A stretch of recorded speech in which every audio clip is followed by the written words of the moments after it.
Counter कहाँ है, जवाब कहाँ है? काएं करना बंद कर दे कौवे की तरह, ये रहा जवाब। खतरनाक जॉर्ज सोरोस, जिनके बारे में इतनी कंस्पिरेसी थ्योरीज फैलाई जाती हैं, इनके बीजेपी के साथ मैंने डायरेक्ट लिंक्स दिखा दिए। लेकिन एल्विश ने जो लिंक बताया हर्ष मंदर का मेरे साथ, आप भी सुनकर चौंक जाएंगे कि कोई इस लेवल का बेवकूफ कैसे हो सकता है। वैसे मुझे तो लगता है ये खुद ही इतना बेवकूफ है, क्योंकि इसने ये भी नहीं नोटिस किया कि ये वाला जो आदिल अमन था जो मेरे फेसबुक ग्रुप में था, उसके नाम की स्पेलिंग अलग थी और इस वाले आदिल अमन के नाम की स्पेलिंग अलग थी। ऑलरेडी तेरे ऊपर इतने सारे कोर्ट केसेस चल रहे हैं, जमानत पर तू बाहर है, और फिर वीडियो में ऐसी आकर बकवास करता है कि और तेरे ऊपर कोर्ट केसेस आ जाए। नमस्कार दोस्तों, कभी बिटोड़ा देखा है आपने? ये चीज, इसमें गोबर के बने हुए उपले रखे जाते हैं। हरियाणवी में एक कहावत है कि बिटोड़े के मुंह से उपले ही निकलेंगे। अभी कुछ हफ्ते पहले किसी दोस्त ने मुझे कहा कि एल्विश यादव ने मेरे ऊपर एक वीडियो बनाया है, मेरा क्या कहना है उस वीडियो को लेकर।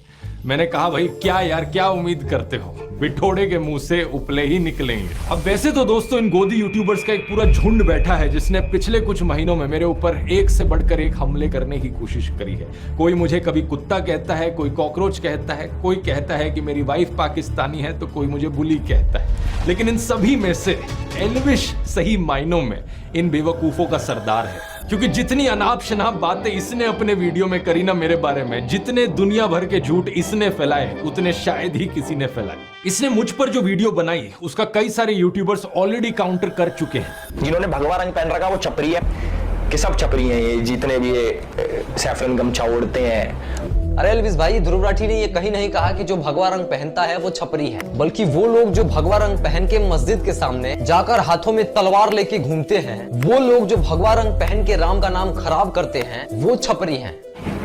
इसे बोलते हैं भाई साहब ब्रेन वॉशिंग। किस चीज का सिस्टम है? बच्चे बिगाड़ने का, गैम्बलिंग ऐप प्रमोट करने का, या फिर भांग पीकर वीडियो बनाने का, बियर पीकर वीडियो बनाने का, माहौल खराब करने का? आखिर किस चीज का सिस्टम? किसी भी चीज को यहां से वहां जोड़ दिया, कभी बोला कुछ, दिखाया कुछ, कभी तो बोलना ही नहीं आया ढंग से। हर्ष मंदार कह लो या फिर हर्ष मंदर कह लो, जो भी है। तो this is an interview of Harmandar Singh. Harmandar Singh Harsh Mander नहीं है, इज अ डिफरेंट गाय। अब जस्ट बिकॉज उनके नाम सिमिलर हैं तो इसने उन्हीं का आर्टिकल दिखा दिया, मतलब हद होती है यार। अब इस बात का कोई प्रूफ अवेलेबल नहीं है कि हर्ष मंदर और ध्रुव राठी डायरेक्टली कनेक्टेड हैं, लेकिन एक स्पेकुलेशन के आधार पे और एक कॉन्स्पिरेसी थ्योरी के आधार पे इस बात को इतने कॉन्फिडेंस से बता दिया जाता है। जो व्यक्ति गाली देता था वो व्यक्ति ने इस वीडियो में गाली नहीं दी, खुद ही बोल रहा नहीं दे पाऊंगा। क्यों? क्योंकि इस व्यक्ति ने सुधारा है उसको। ये है पढ़े लिखे यूट्यूबर्स का फर्क। जब छपरियों का सरदार गाली देना बंद कर सकता है इस व्यक्ति के वीडियो की वजह से, तो फिर इसके जो गुलाम हैं वो क्यों नहीं गाली देना बंद करेंगे? इतनी बेइज्जती होने के बाद भी एल्विश का मन नहीं भरा, मुझसे कहने लगा कि काउंटर दो। कहाँ है काउंटर, कहाँ है काउंटर? काउंटर कहाँ है? काउंटर कहाँ है? जवाब कहाँ है? काएं करना बंद कर दे कौवे की तरह, ये रहा जवाब। बस एक चीज कहूंगा, विक्टिम कार्ड मत खेलियो इस वीडियो को देखने के बाद। रोना धोना नहीं चलेगा, पहले भी तू टीवी पर बहुत रोया। लोग मेरे को बोलते थे बीजेपी का दल्ला है। हमारे ध्रुव भाई को एंटी नेशनल्स में इतना इंटरेस्ट क्यों है? करने को कोई कुछ भी कर सकता है, पर इंसान कितना पागल होगा। बीजेपी की एक बड़ी पॉपुलर स्ट्रैटेजी है, आपने भी नोटिस किया होगा दोस्तों, कि जो भी इंसान बीजेपी की आलोचना करता है, ये बीजेपी वाले उसे एंटी नेशनल घोषित करते फिरते हैं। एल्विश ने भी यही किया कि ये इंसान एंटी नेशनल, वो एंटी नेशनल, फलाना एंटी नेशनल, ढिमकाना एंटी नेशनल। अब किसी तरीके से इन सभी लोगों के ध्रुव राठी से कनेक्शन जोड़ दो और इसे भी एंटी नेशनल घोषित कर दो। मैंने तो एंटी नेशनल घोषित कर दिया। आइए पॉइंट बाय पॉइंट देखते हैं कि इसने एग्जैक्टली क्या कहा था। इसने बात करी थी आदिल अमन नाम के एक आदमी की। साल 2020 के अंदर ध्रुव राठी ने एक फेसबुक ग्रुप बनाया जिसके अंदर वो एडमिन थे, और इस ग्रुप के अंदर बहुत सारे लोग थे। उसके अंदर एक इंपॉर्टेंट चेहरा था जिसका नाम है आदिल अमन। पहली गलत इन्फो, साल 2020 में मैंने कोई ग्रुप नहीं बनाया। जिस ग्रुप की ये बात कर रहा है वो मैंने 2017 में बनाया था और 2020 तक तो मैंने उसे बंद कर दिया था। इस फेसबुक ग्रुप का नाम था ध्रुव राठी स्क्वाड। इसके साथ साथ मेरा एक फेसबुक पेज भी है सिर्फ ध्रुव राठी नाम से। इस ग्रुप को मैनेज करने के लिए मैंने कुछ एडमिन्स को चुना, उन लोगों में से जो मेरे फेसबुक पेज पर सबसे ज्यादा एक्टिव लोग थे। कौन ये लोग थे मैं नहीं जानता, मैंने सिर्फ इस बेसिस पर इन लोगों फेसबुक ग्रुप का एडमिन बनाया कि ये मेरे फेसबुक पेज पर सबसे ज्यादा लाइक और कमेंट करते थे। इनफैक्ट फेसबुक की खुद की ये सजेशन होती थी उस जमाने में। तो जो भी एडमिन्स थे मेरे फेसबुक ग्रुप के, उनमें से किसी से भी मैं आज तक पर्सनली कभी नहीं मिला।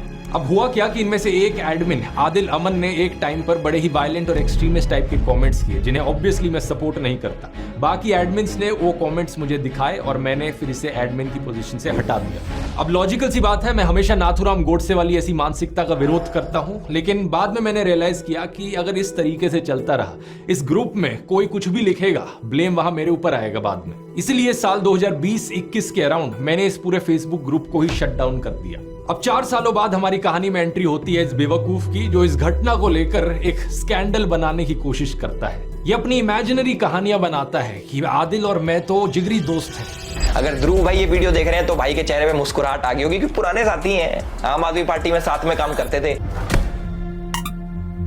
जब प्रधानमंत्री मोदी सड़क छाप मवालियों को ट्विटर पर फॉलो करते हुए दिखते हैं, तब तो ये गोदी इन्फ्लुएंसर सारा लॉजिक लगा देते हैं कि इसमें हमारे प्रधानमंत्री जी की क्या गलती।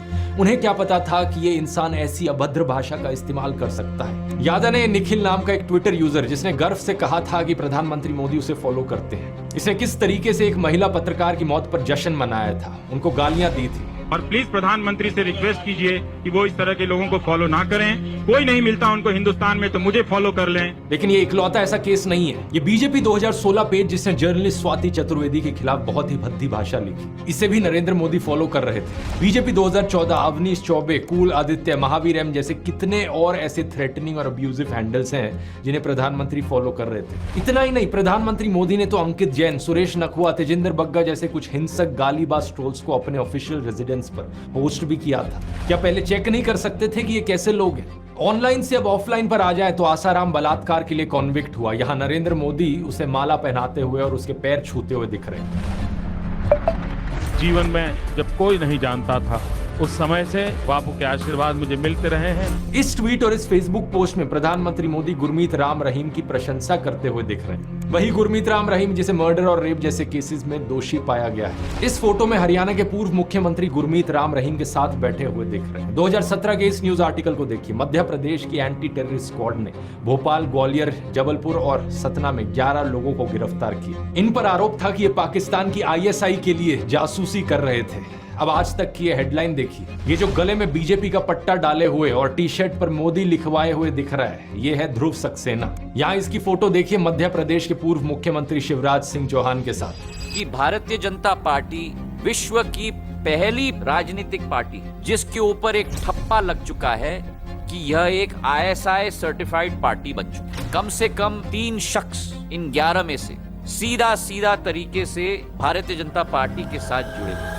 अलेजिड आतंकवादियों के बीजेपी से सिर्फ 1-2 ऐसे कनेक्शन नहीं है, ढेर सारे हैं। 2022 के इस न्यूज आर्टिकल को देखिए। जम्मू के रियासी में पकड़े गए आतंकियों में से एक तालिब हुसैन जम्मू एंड कश्मीर बीजेपी के माइनॉरिटी मोर्चा IT सेल का फॉर्मर चीफ निकला। बीजेपी ने कहा कि यह केवल 18 दिन तक बीजेपी का सदस्य रहा था। नासिर और जुनैद की किलिंग का अक्यूज मोनू मानेसर इस फोटो में अनुराग ठाकुर के साथ, यहाँ लेट अरुण जेटली के साथ और यहाँ होम मिनिस्टर अमित शाह के साथ। इस फोटो में प्रधानमंत्री मोदी पूर्व बीजेपी सांसद प्रज्ञा ठाकुर के साथ दिख रहे हैं, जो 2008 के मालेगांव बॉम्ब ब्लास्ट की एक अक्यूज है। बीजेपी नेताओं की एक्सट्रीमिस्ट टेंडेंसीज में डायरेक्ट इन्वॉल्वमेंट या इनडायरेक्ट एसोसिएशन के ये सब एग्जांपल्स तो बस ट्रेलर हैं। अगर मैं पूरी लिस्ट बनाने लग जाऊं तो यहाँ 3 घंटे की फिल्म बन जाएगी। बाबू बजरंगी का स्टिंग ऑपरेशन, यशवंत शिंदे का एफिडेविट, प्रज्वल रेवन्ना, आशीष मिश्रा, अनुराग ठाकुर, यति नरसिंह सरस्वती, सूरजपाल अमू, सुरेश चव्हाण के लिस्ट चलती ही जाती है। कोई कहता है गोली मारो, कोई लिंचिंग के लिए दोषी पाए गए लोगों को मालाएं पहनाता है, कोई बलात्कारियों को संस्कारी ब्राह्मण